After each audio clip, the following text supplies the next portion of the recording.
The thing that bothered me the most about Hillary Clinton tonight was that she expects us to accept the excuse that she's going to wait on Donald Trump, Ted Cruz, Marco Rubio, and all the rest of the Republicans to release their transcripts, as if that is a metric by which we should determine the morality of a Democrat, a person who is ostensibly populist, a person who's going to fight back against the evil, if you would, of Wall Street. And people are really buying into that. What do you guys think about that? Oh, Noah, go jump in there. It's crap. For lack of a better term. I mean, people are back and forth on Twitter about like, oh my God, she's right. Why should she be held to a different standard? We're the Democratic Party. Supposedly we hold ourselves to a different standard.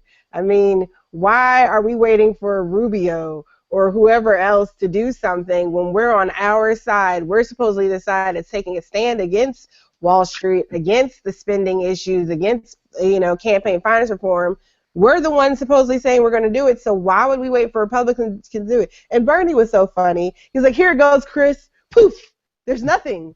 Like, that was hilarious. Like, what are you waiting for? Like, somebody else is like, well, when is Bernie going to release his? What about his super PAC? Duh. Have you people not been paying attention to anything? He has no super PAC. And no, the National Nurses United is not his super PAC. They are. And I have to go back to the transcripts, right? I like what Eric Miller said inside of the chat room. Eric said that this was another way of her to play as if she was the victim, as if, oh, there's such a double standard. We're not asking any of the Republicans to give their transcripts, but we're asking. And so she once again managed to turn that thing on a dime and become the victim and get an applause from the audience, when in actuality, I can't imagine a single Hillary Clinton supporter legitimately justifying or putting their reputation on the line to justify her using the Republicans as an excuse. Now, we've already talked about that. Here's the thing that I'm almost tempted to do, is to start a hashtag online telling Donald Trump and telling Ted Cruz and telling all the rest of the Republicans, listen, you guys have nothing to hide, right? We already know you're in bed with the banks. Why don't you release your transcripts and put Hillary Clinton? Because if they do that, Hillary Clinton is in trouble. What do you guys think? David, what do you think about that? What if they did that? What would happen if the Republicans opened up and released their transcripts? I'd like to see her reaction when it happens. I'd like to see her reaction off camera when, oh, this just happened.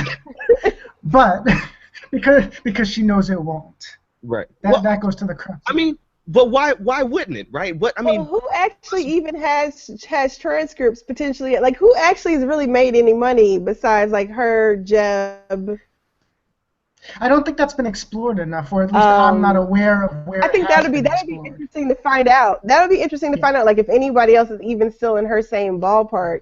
Right. Because then that adds a whole nother levels, right, to her protest. Like, well, everybody else, yeah, and I hate. Okay, she's supposedly the champion of Obama, right? She's Obama's champion. Well, Obama took Wall Street money. Right. He took more Wall Street money in his 2008 campaign than anybody else. She's the only she's the only person that can simultaneously throw Obama under the bus as well as the champion for President Obama. I mean, it's insane. Right? It is completely insane. Go ahead. I'm sorry. I don't want to cut you off. And it's not even, and like, again, not that I don't agree with it too, because the issue is not even necessarily the contribution. I mean, the contributions are an issue themselves, but we're talking about her private income. We're talking about what she did for work. You know, Obama was like a teacher. Like, he was a senator, he was a teacher. Michelle worked for University of Chicago, the hospital. Like, okay, we know what they did. We know what their tax returns say. We don't know what you did for your money. We just know you made millions of dollars, you and your husband saying some stuff. People ain't just pay y'all millions of dollars just for your company. Like, you guys aren't that like nice to be around. I mean, I don't. But the way she throws them underneath the bus, it just like it irks me so bad. Between that